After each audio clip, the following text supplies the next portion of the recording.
Beleaguered Edtech startup Byju's, whose troubles never seem to end. And in the latest round of troubles, in fact, 2 rounds of troubles coming the way of Byju Raveendran now. Number one, Byju Raveendran's shareholders are now saying that they will infuse fresh cash into the company only if certain terms and conditions are met. What are these terms and conditions? Well, one of them also involves the suggestion, if not an advice or a direction, for Byju Raveendran himself to sidestep, to move aside and make way for better, more professional, more transparent management to come in. And the other is by way of BCCI, the Board of Cricket Council of India, now looking at suing Byju's for not living up to its advertising contract and not paying BCCI. Troubles never seem to end for Byju Raveendran. But the question we want to know and get an answer to today is that, is it time for Byju Raveendran to get out of this mess, to let a new management, a new CEO clean up after him?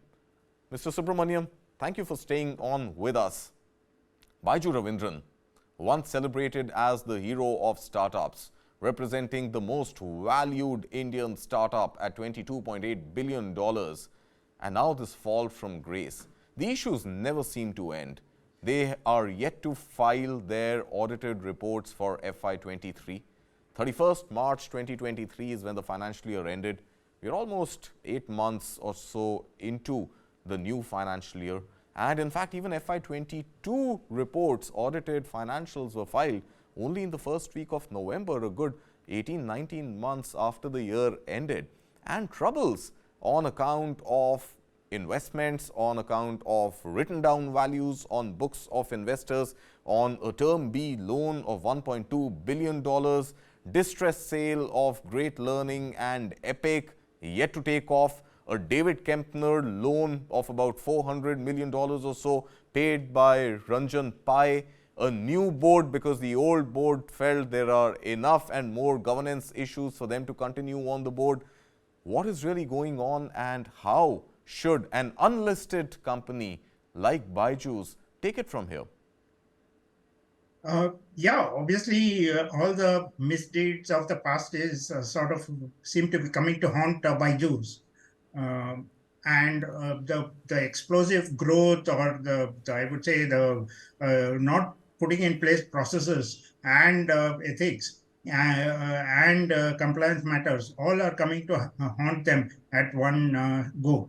But coming to your specific question of investors are demanding Byju's to step down, this I had told when the directors, 3 investor directors stepped off of the board in July or August earlier this year, that if anything, if they wanted to save the company, it should have been the founder directors, the 3 of them, who should have been kicked out, not the investor directors who should have been on the board, who should have left the board.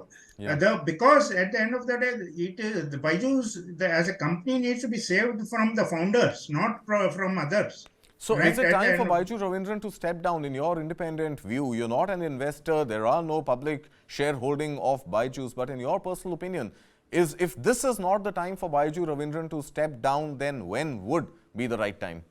Yes, that's the entire point. That's where now investors are saying it is time for Byju's to step down, and then we can infuse more funds to at least save the company. Because otherwise, without funds, Byju's needs some breathing funds. It is not going to be able to sell off Epic or Great Learning in a hurry, because at the end of the day, they may be expecting $1 billion, etc. All those whoever is going to be a buyer knows that Byju's is in distress. So it's not going to be easy to sell those assets off. Byju's can keep making media statements, etc. But the investors know that it's not going to happen. So if anything, there has to be a rights issue. The current set of shareholders have only to infuse more funds to at least keep some kitchen fire burning kind of a funds to Byju's to at least be compliant with the laws of the land.